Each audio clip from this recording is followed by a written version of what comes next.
Hello everyone, welcome to a very impromptu, unscripted video. We are going to be reading Disventure Camp hot takes that I've put on the community tab.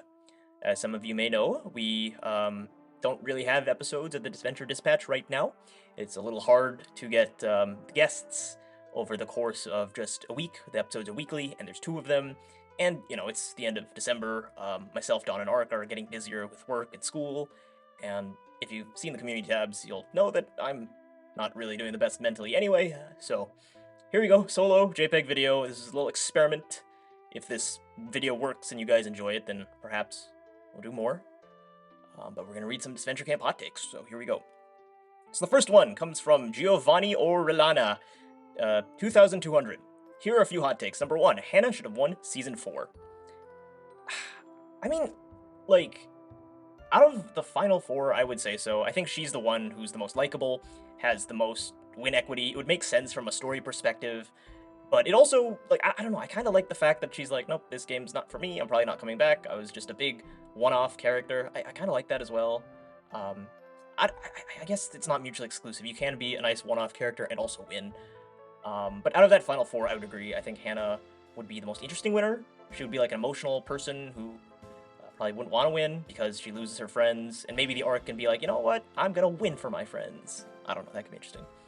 That's not really a hot take, though. I guess we'll do this a tier list. Okay, we're gonna do a mini tier list, I guess. There's no graphic or anything like that, but, we'll do a mini tier list based on where I would rank this in terms of how hot the take is. This take is like, I would say this is like a C tier. I feel like this is common. I feel like out of the final four, people mostly want Hannah to win. I did a poll recently, I don't remember who won that poll, but I think Hannah was in the lead. James and Aiden are a better couple than Tom and Jake. It's also from Giovanni.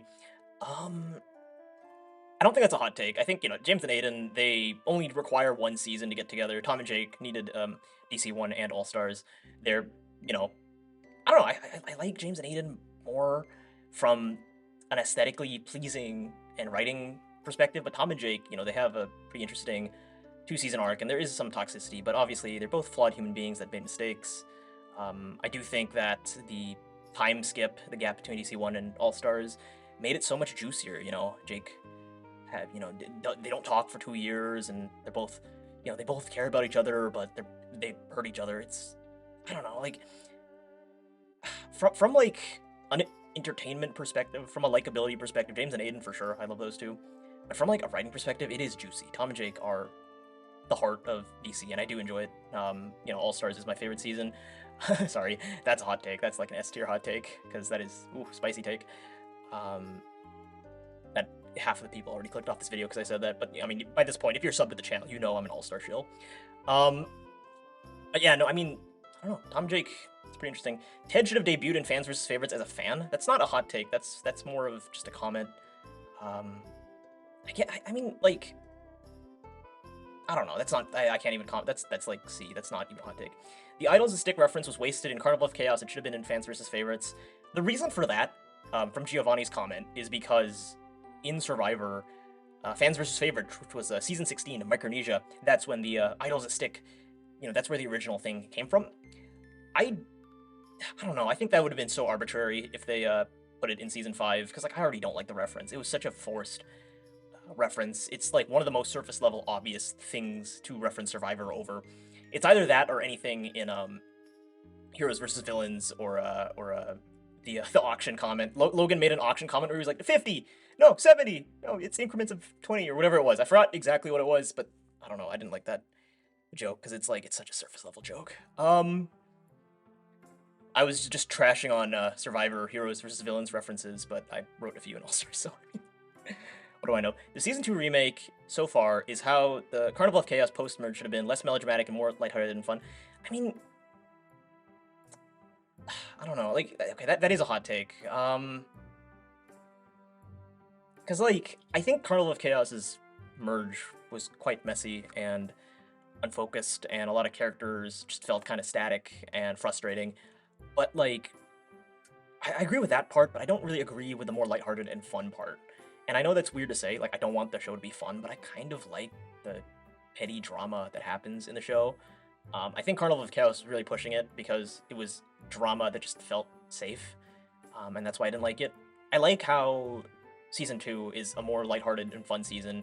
Obviously, the beta Season 2 was, the first few episodes were very directly Total Drama inspired. But on top of that, it's always been kind of a wholesome, emotional season rather than the more logical strategy-driven season. So I don't know. I would say that's like...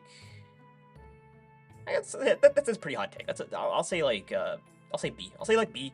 It's not like the spiciest take because so far, Season 2 is good, and the Carnival of Chaos merge is not good, but yeah. Season 3 should have been All-Stars. Andrew, or something like that, says, Season 3 shouldn't have been All-Stars, and instead of being branded that way, they should have added characters like Maggie, Dan, Will, and Carol that would bring more potential for a story instead of characters with complete arcs like Miriam, Hunter, James, and Allie. I mean, it's true, but I kind of like the dichotomy of, like, those characters. Well, not Allie, but Miriam, Hunter, and James were, like, the early boots, and, you know, they kind of have to deal with that, but also you get to see the characters with potential make it farther, right, compared to the characters that were more fleshed out in their original seasons, right?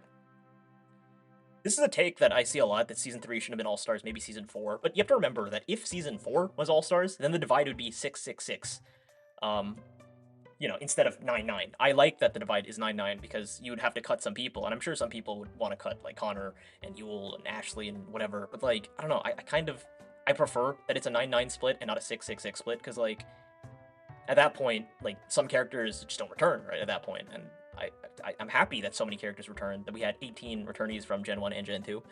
So, I disagree with this take. I would say this is, like, a D tier take, not because it's bad, but because it's not that spicy. I feel like this is a very common take that I see, so it's not that hot. Sorry. It's not that hot of a take. It's an interesting take, but it's not that hot of one. Kai should have come back for another season. Oh, Azure Striker says, Kai should have come back for another season down the line, along with Maggie. As the DC2 remake, these characters could tap into their potential as competitors, with Maggie becoming more bold and less timid, and with Kai learning it's not okay to be so relaxed all the time. It's okay to sometimes lose your temper in the moment, but if you learn to ground yourself, which would be an interesting arc for Kai to undergo.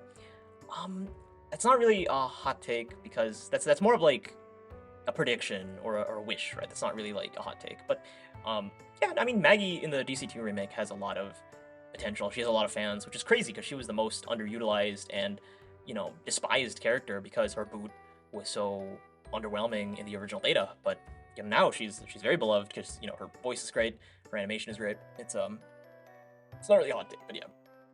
I think Kai and Maggie coming. Obviously, I'm a big fan of that because I voice Kai. That'd be cool, but yeah. All right. Azure Striker also says, while I do like Dienser, low-key, I'm somewhat glad they didn't become canon, as Spencer wasn't ready for a relationship, as Diego rushed into things, which doesn't make him a creep, in which Diego's overhated in the fandom. He would never deserve the hate in the first place, although their conclusion was slightly rushed IMO. I do think it was handled pretty well. I remember at the time, because I knew the first couple of boots because I had the scripts. I didn't write the scripts, I didn't help proofread or anything like that, but I knew what the first few boots were. And it was interesting to me when a lot of people were annoyed that Diego and Spencer seemed rushed. But the whole thing was that Diego was supposed to be an early boot. And, like, that's what I'm saying when it's like, you don't know how a season's gonna play out. You don't know the boot order. Like, even the Ted villain gang, to me it was like, oh, you guys, this guy is not gonna last that long. He is such an irrelevant character. I don't think Diego's a creep. I think that he's inexperienced. It's inexperience, it's loneliness, it's not his fault.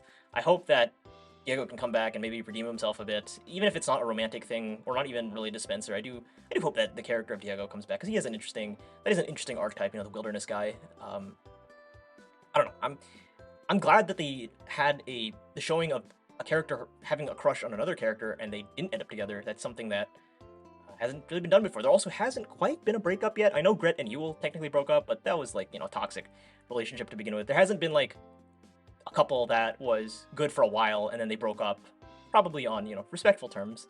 Who knows, though? Hunter and Allie and Tom Jake might break up, and that'd be sad, but yeah. Azure Striker also says, in all honesty, it would have made sense for either Anastasia or Hannah to have been eliminated in Hell of a Deal instead of Spencer, as in Anastasia being eliminated, as Isabel could have gone behind Jade's back to convince the others to vote off Anastasia due to Anarissa being the biggest power couple in the game, or Hannah due to her being a pretty big social threat in the game, as Hannah was becoming disillusioned with the game. I mean, I don't really have a comment for this, because, like, I don't remember Carnival of Chaos that well, but also, it's just like, why was this person the boo? Why not this person? It's like, I don't know. It's like, I feel like that's the character strategy. Like, would it have been interesting if Anastasia or Hannah went? Yes, on behalf of Spencer going farther, but like, yeah, I don't know. Honestly, like by the final 9 or final 8, the characters are just kind of there. Does that make sense? Like, I feel like they don't have any synergy. They really didn't have any synergy. Like Anastasia and Marissa, yes, but like other than them, there wasn't a whole lot of like connective tissue. They're just kind of all solo characters. I don't know. Number 4. This is somewhat of a lukewarm hot take, as the first part is that Logan should have been eliminated via jury vote, coming in third, with Zayd, Anastasia, Ted, and Linda refusing to forgive him for what he did during the game. Now, for a hot take, having lost, DC4 Logan would be invited again to compete in Fans vs. Favorites, where he learned how to play the game properly, not give into his emotions, learning the harsh lesson he can't please everyone, and give the mathlete plotline a proper resolution. That would have been fun. I do think that, while I'm not a fan of mathlete, I do think that that could have been an interesting storyline to continue in Fans vs. Favorites. Zayd not forgiving him. Wait, Anastasia wouldn't be on the jury then. Okay, this is weird, because Anastasia wouldn't be... Ted also wouldn't be on the jury. And Linda wouldn't be on the jury. Huh. Yeah, a lot of these people wouldn't be on the jury, so, like, you would have to include the whole cast. I think Logan being third... I'm trying to think. Would that have... I mean, Logan getting bronze would have been, like, a harsh lesson for him, but I think that would have been a good one, where it's like, he's so afraid of being third and not the golden boy that it just, like, happens again because he is such a wishy-washy player. That could have been interesting. Yeah, that's a pretty good hot take. That's a pretty... Okay, the quality of the hot take is good. The heat of the hot take. I feel like a lot of people agree that Logan probably shouldn't have won. Maybe he should have gotten second or third or fourth. But yeah. Hannah should have been eliminated in Deepwater instead of Benji at the beginning of the merge because Benji still had narrative potential left, while Hannah's arc was coming to an end, as it if we could have had more interactions between Benji and Zayd, with the two of them resolving their conflict when either Benji or Zayd got voted off. I don't even remember that. I think Zayd was annoyed at Benji over something. But I do think Hannah overstayed her welcome. I do think that once the Hannah, like, after a while, the Hannah curse thing just kind of got, like, old. Benji would have been fun. He would have been a more positive comic relief sort of character, you know, like a bright light in the season, and I wouldn't mind that. Yeah, that's a good hot take. Not that hot of a take, but it's pretty interesting. Rhea should have faced legal consequences for the attempted murders of Aiden and Jake, ended up being blacklisted from the movie industry. I mean, like, that'd be fun, like Aiden v Rhea, like a court battle. Objection. That could be kind of funny. I don't know how I feel about that. Did she try to kill him? Oh, I guess, yeah, she, like, fought him. I feel like when you sign a contract for, like, Survivor or these reality shows, there's a clause that's like, you can't sue us. So I don't think they would have been able to do that. I don't know. Maybe I'm forgetting some, like, other things. Like, you can't, like, sue anyone within the show. Like, outside companies can sue the show, but, like, the contestants can't sue each other or production. So yeah. Anyway, Gabby and Amelie are the most overrated characters in the series. Okay, anyway, Zelda2204 says, Gabby and Amelie are the most overrated characters in the series. Not bad, but aren't as good as people say. I think that... that's interesting. I don't think Amelie's that popular, unless I'm mistaken. I don't really pay attention to the DC4 fandom, so I wouldn't know. Gabby's interesting because she was very hated in DC1 in 2023. That's why I keep on saying this, but that's a large reason as to why Gabby doesn't have a large role in early All-Stars, was because of the haters that she got in DC1. It just so happened that those haters just left the community by the time DC All-Stars was rolling around. I do think Gabby's a little overrated. I do think that people like the lol so random kind of humor that she brings to the table. I do like Gabby. Okay, I do like Gabby. I don't want to sound like a Gabby hater, but I do agree that to an extent she is a bit overhyped.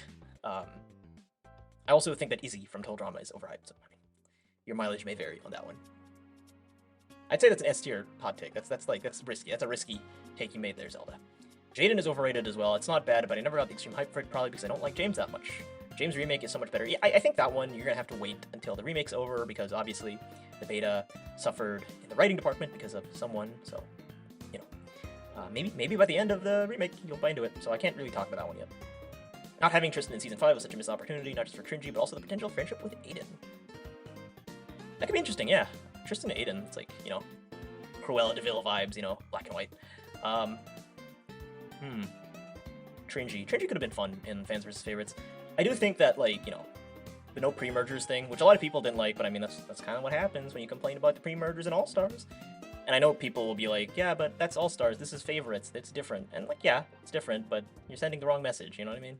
Sending the wrong message. So I think that is partially why there are no pre-mergers in fans versus favorites. Maybe next time with people with this outrage, maybe season 7 will be pre-mergers this season, and then Kai will come back. It'd be great. Hannah could have been a good merge villain if they committed to it. She could have spiraled down more and more into a victim complex, but redeem herself before the finale. As she's more emotionally intelligent than someone like Rhea, this would result in her apologizing and vowing for a fun finale.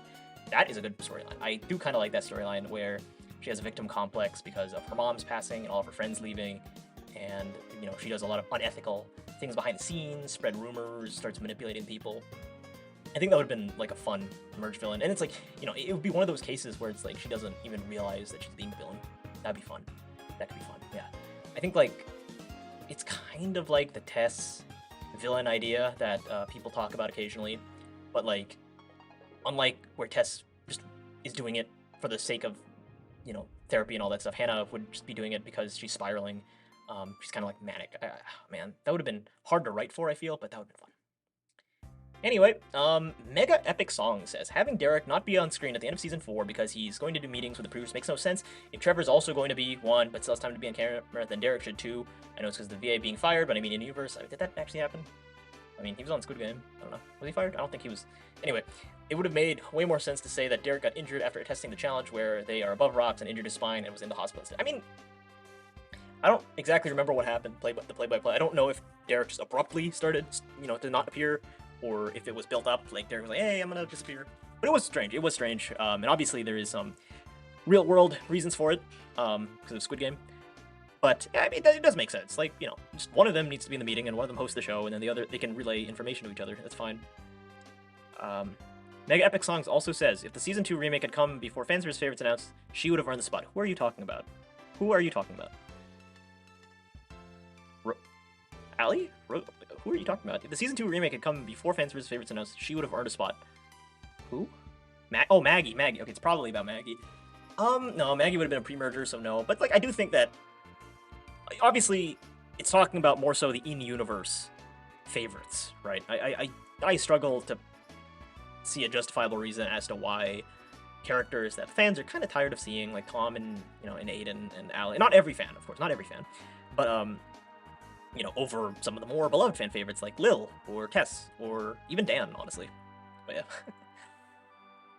It is what it is. Number 3, with the Season 2 remake saying Maggie's birthday happens, which is in February. The season doesn't make sense. There's no way that Lake's parents, who are super into Grays, would let her miss a month of school to be on a reality show. Maggie's also minor until her birthday. I can't imagine 2 parents letting their kids skip school for the show. And why is there no snow, or at least people acting like it's cold out? I don't know. Canada's weird. Canada's a big place. I don't even think they are in Canada, are they? I don't know. Tipiscow. Where is Tipiscow? I don't know. I mean, isn't Lake homeschooled? Like, so she wouldn't really miss anything. She's homeschooled. And, like, yeah, it's not good to skip school, but it's only 3 to 4 weeks for, like, $1 million. So it's like, I think you can do that, right? There have been high schoolers that compete on Survivor. Granted, it's over the summer, so there's more justification for that. But, I feel like you can have catch-up classes, especially since they would know in advance that they're going to miss some school time. So, I don't know. I feel like... And, like, doesn't Lake, like, study while in the game? It's not really a hot take. That's more of a plot hole that... It's more of a plot hole than a hot take, but yeah. With Connor being about 50, he should know what video games and modern technology is, unlike how they make him pretty incompetent, like when he broke Allie's Switch in half during the Season 2 beta. However, I think it's hilarious that he doesn't know any of that, so let it slide. Yeah, that's fair. He's 50. He's not, like, 80. If he was 80, that would make more sense. Like, he was born in 1975, around, the early 1970s. So, like, yeah, he would grow up with video games, actually. That could be interesting. But, I don't know. Maybe he was too busy partying with, like, girls and stuff. Like, he would at least know what a console is, right? Like, he would know what maybe he wouldn't know what a Nintendo Switch is, but, like, he would know how the consoles are, like Game Boys and stuff like that. Arcade cabinets. Be interesting. It's not really a hot take, though. It's more of a plot. I guess that's kind of a plot hole more than a hot take, but yeah. Number 5, Hannah also acts like she's never had a chance to watch the show since she was recruited. She only had like 47 episodes to watch in 3 seasons. She had time to watch at least 1 season. There's no way she got recruited and then dropped off at the season at the same day. She chose not to do any research and acts like it's not her fault. That's true. I mean, like, that's another Survivor-ism where there are genuinely people that only have time to watch 1 or 2 seasons. Sometimes in the hotel before the game even starts, it's like, hey, here are the seasons, go binge. So, like, that is something that I guess gets lost in translation, maybe to an outsider who doesn't know Survivor stuff. It's like, that's weird. But, like, and, even just binging shows. Like, I have friends who it's like, they have goals to binge shows that are even shorter than, 3 seasons, 47 episodes, and they just don't, because it's like, they get busy, or it just doesn't intrigue them. And I'm sure that, like, you know, that's kind of what they were going with Hannah. Is Hannah is the kind of fan that, you know, gets recruited to the show, doesn't really know what it's about, and gets into it, and it's like, oh my gosh, this is so stressful, you know. So, okay, this next one will be the last one for now. We'll do a part 2 with the remaining ones. And if you want, you can leave hot takes in that community post if you want to add your own. Your boy Sam says, I don't have too many hot takes or unpopular takes, so I'll list the ones I do have. Dan is one of the show's best characters, but I don't think anyone's ready for that conversation. Okay, alright. Here's a conversation that we aren't ready to have. Okay, so I think that a lot of media will have boring white boy characters, and a lot of people who are in that archetype, who are white boys, and maybe boring, and maybe straight, but they don't have to because Dan's not straight. He's asexual. Will latch onto them because it's like, oh, that's literally me. And especially because Dan, you know, he has glasses, he has like bare minimum strategy going on, so it's like, hey, literally me.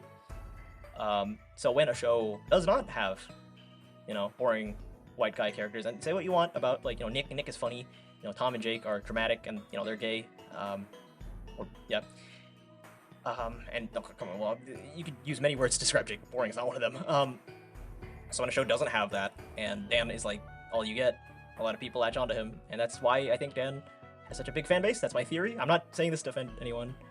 It's just my theory, and I feel like it's partially true. I feel like, I don't know, do people like Dan the character, like, out of irony? Do they, like, feel bad? Are they being satirical? I don't know. But yeah, that's my hot take, is that because, you know, we are conditioned to like our boring white bread boy male protagonists in media. Dan is like the closest thing to that, and that's why people like him. Yeah. All-Star should have been a later season instead of third. I already talked about that one. Isabel, Amelie, and Jade are hella overrated. I don't think Jade is overrated. I think Jade is disliked enough. I think there are people that know she has layers beyond just the strategy bot, but for the most part, I don't know, she's very strategy oriented, and that's fine, but I don't know, if I want to watch a strategy show, I'll watch The Genius. I'm not going to watch Disventure Camp for this. It's like, I want character stuff, and you do get character stuff. I'm not saying there's no character stuff for Jade, but I do think that a lot of people have feedback that I think is valid. Isabel is overrated, though. I do think that Isabel just says the occasional quippy one-liner about religion, and people think it's funny, and sometimes it is funny, but I don't know, Isabel, whatever. I don't like how she kind of regrets being the villain by the end of the season. It's like, no, come on, have fun, you know, be fun. Villains have it better. Logan isn't a terrible winner. I can name a few other S4 characters who would have been worse winners than him. Logan's win actually could have been great, but its execution of it made it have mixed reactions. You know, I feel like a lot of people in the podcast we did with Lech Gang, with Lexi, the Disventure Dispatch episode, I feel like that was discussed enough, but I do think that Logan winning kind of goes against the whole Olympic thing, where it's like I don't know, I feel like he needs to be humble, that it's like you can't always be the golden boy, and him winning kind of invalidates that, and now it creates this toxic mindset that he always needs to win, and it's like, I don't know, I don't like it. I don't like Logan winning. I don't like how he's forgiven. I think he's a character that is just really weirdly written, and there is reasons for it, but I don't know. I don't like Logan winning. I really don't. And number 5, Trinji and Anastasia work better as platonic dynamics. Ooh, that's controversial right there. That is a hot take right there. I don't know about Trinji. Like, Trinji, there's not a lot of content. Hear me out. They only get a few episodes together, and it's cute. The episodes they do get together are cute, but it's kind of like a Will and Ashley situation where it's I don't know. I mean, like, I don't have enough evidence to say if it's good or not. It feels a little out of nowhere, but it's cute. We'll take it. They got a whole article in an LGBT news site, which is great. I love that. And Arissa, though, I don't know. My personal hot take is that the sapphic couples in the show are kind of written a little too safely, and the reason for that is because there was such an outrage whenever there was even the crumb of drama from Gabby and Ellie in All Stars. Like, people were mad, and that's probably why Anarissa is a lot more wholesome and safe and sweet than you'd expect in a drama show. I don't know about Platonic, though. I mean, I really need to rewatch this. Like, I don't really remember much of Marissa at all, because that's really, like, the whole middle of the season, I just don't remember. I'm sorry, it's such a long season, so I can't really comment. Maybe someone in the comments will say. But yeah, if you like this kind of video, let me know, and I will do it again with the rest of the hot takes. So, thanks for watching, and be kind to your friends, and communicate with them, and don't cling to them. Okay, goodbye. Take care.